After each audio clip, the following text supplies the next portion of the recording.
বাবার মৃত্যু হয়েছিল ক্যান্সারে, তারপর থেকে আর থামেননি। পড়াশোনার সঙ্গেই তিনি চালিয়ে যাচ্ছেন কাজের লড়াই। তিনি হলেন উত্তর চব্বিশ পরগনার হাবড়ার বাসিন্দা মৌমিতা ওঝা।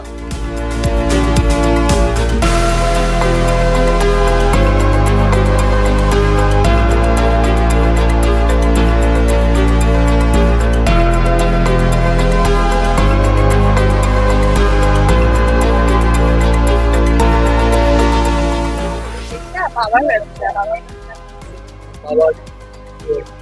আমাদের তো হাবড়া স্টেশন ওভারব্রিজের নিচে প্রচুর দোকান ছিল। বাবারা যেহেতু সবচেয়ে পুরোনো 40-42 বছর হয়েছে, তো বাবার সাথে আলাদা করে নিয়েছিল লকডাউনের পর। তখন থেকে বাবার সাথে আছে, আমি কিছু বেছে নিই।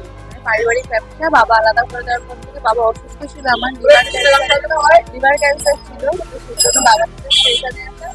তারপর তখন থেকেই দোকান, তারপরে হঠাৎ বাবা চলে যায়, তারপর থেকেই দোকান। না না বাবা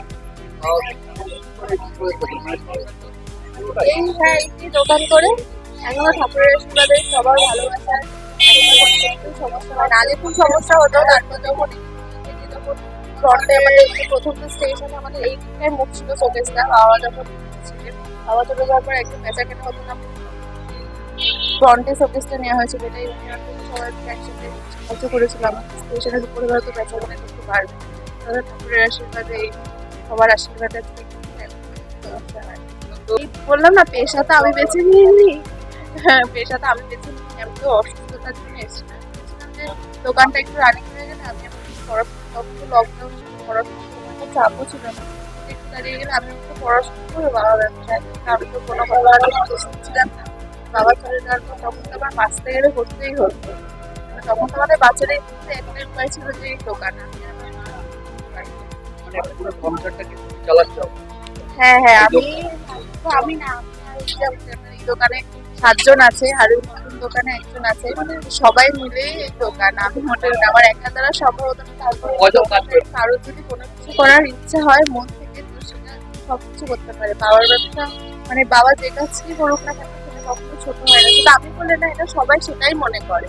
মানে আজকালকার দিনে ছেলে আর মেয়ে এটা কোনো আলাদা ইচ্ছে না। মানে ছেলে থাকলেও হয়তো মানে দাদা কি বলতো, মানে আমি তো বাবার ওকে কাছ থেকে দেখেছি। মানে ওই দিনগুলো যে অসুস্থ অবস্থায় কিভাবে ভোরবেলা স্টেশনে এসে, মানে বাবা এত কাজ, তো বাবার ব্লিডিং হতো, সেই পরিস্থিতি দাঁড়িয়ে তো আমার থেকে যে কেউ হতো ওরকম বাবা আমাকে কষ্ট পেতে দেখি, তাহলে বাড়িতে ঠিকঠাক করে থাকতে পারতাম।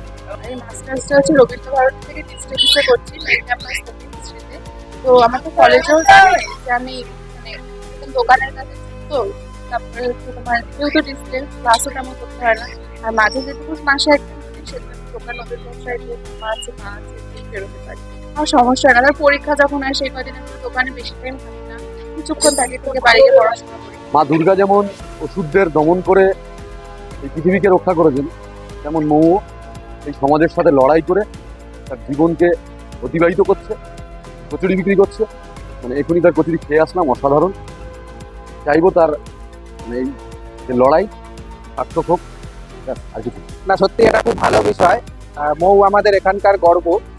আমি অনেক বছর ধরে ওখানকার কচুরি আমি নিজে খাই, এবং ওর বাবা থাকাকালীনও আমি ওখানে কচুরি খেয়েছি। ওদের কচুরি খুবই ভালো, এবং সত্যি মৌ ওর বাবার ব্যবসাটাকে অসাধারণভাবে এগিয়ে নিয়ে যাচ্ছে। এটা খুবই একটা গর্বের বিষয়, এবং ওকে স্যালুট জানাই যে ও এত কষ্ট করে নিজের পড়াশুনো চালিয়ে, নিজের ব্যবসাটাকে চালিয়ে, নিজের সংসার চালিয়ে একটা এক্সাম্পল সেট করেছে সমাজে অন্য মেয়েদের জন্য, যে অন্য মেয়েরা ওকে দেখে ইন্সপায়ার হবে এবং আগামী দিনে তারাও এরকম স্ট্রাগল করতে সাহসী হবে এবং বাড়ির থেকে বেরিয়ে আসবে।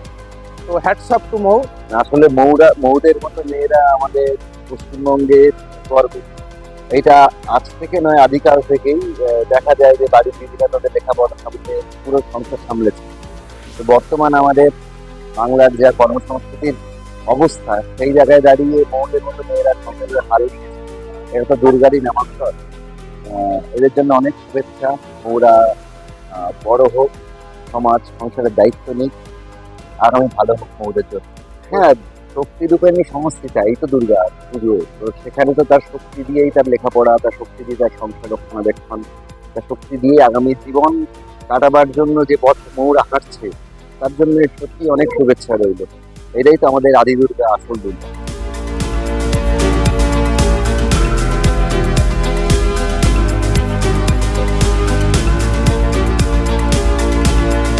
হাবড়া স্টেশনে গেলেই মেলে তার হাতে তৈরি বিখ্যাত কচুরি।